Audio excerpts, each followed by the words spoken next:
So you want a DM, and you're a new DM or game master, storyteller, whatever. But you just don't have time to prepare. Well, too bad. Shortest video ever, right? No.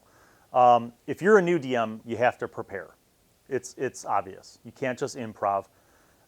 It takes preparation. You have to know the world that you're going to be in. You have to know some adventure hooks. You have to know your NPCs. You have to know what that world looks like and be able to visualize buildings, towns, locations, dungeons, caverns, caves, deserts, whatever, right? You have to prepare. But then you also have to be flexible. So there's a balance. There's a balance between preparation and improvisation, okay? How do you balance that? How do you know? I'll give you a hint. If you prepare, like let's say you're going to run a module or an adventure that's a published adventure, right? You're on book, okay? It's cool to prepare by reading through all that stuff and becoming familiar with it. It's important to prepare like that. Even experienced DMs should prepare, right? But where you have to be ready for improvisation is when the players make a decision that's not in the book. So here's what a newbie DM would do. A newbie DM might just say, well, that's not really an option. That sucks. That means that you're pigeonholing me as a player. I hate those kind of games. I hate those kind of DMs. You're going to get a disconnect really fast if you do that. So you have to be able to think fast. You have to be able to use your wits. You have to be able to improv and say, okay, you want to do that. Thinking to yourself, this is not on book. I'm going to let them do that, but eventually I want them to get back on book. It's okay to go off book. But as a DM, you got to make sure you get them back on book, right? Now, if you're me, if you're a master storyteller, I don't have a book.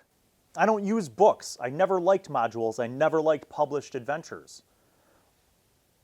I might look at them for inspiration, but ultimately, I have no book because I can improv everything, okay? I know my world. It's all up here. I might have notes, but I know it so well that if they go off book, I just go with the flow. It's like Bruce Lee when he said, like, be water, right? Be like water. That means, like, be flexible, flow in and out. Hit them hard, then back off. Give them a little story, right? I like to be like air. I'm all over the place. It's a sandbox. The players can do whatever they want, okay? They could literally break my game, ruin my game, kill my most important NPCs if you want to. It doesn't really matter. It doesn't really matter. Because I have a world. I have a whole world.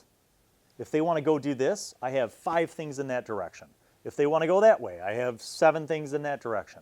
If they come up with something that completely throws me off, I go with the flow and I think of my players and their backgrounds and those characters that they have developed. And I think of some story hook to hook them in.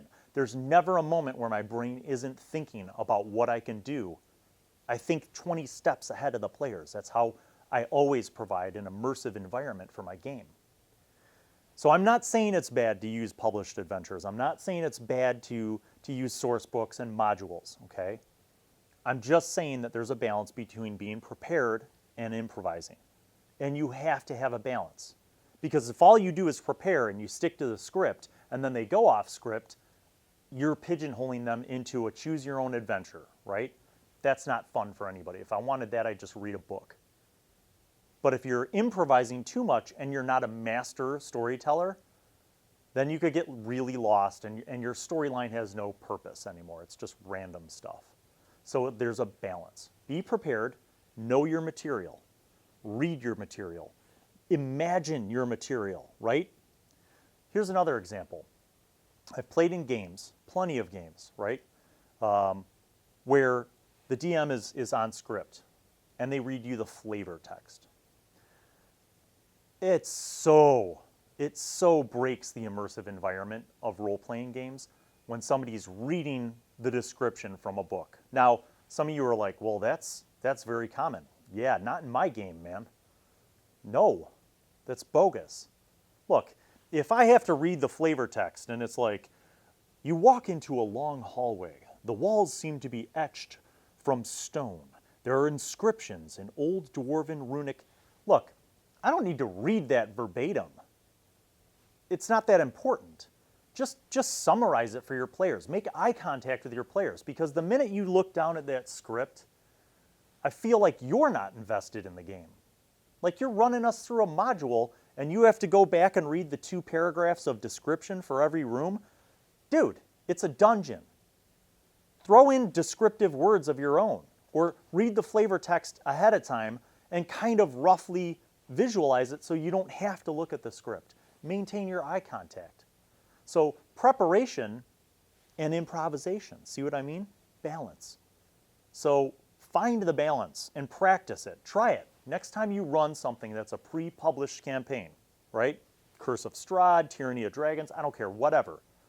Find a module, find a pre-published adventure, read through it, and try not reading from the script with your players.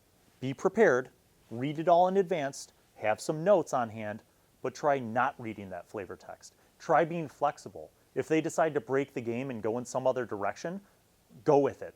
Go with the flow. Go with the flow. Okay? It'll make it more of an immersive experience for your players. It'll tie their characters into your game, and it'll give them autonomy. That's what we want. As a player, I want to play in a game where I could do anything, because that's the point. It's a role-playing game. See, I can't do that in reality.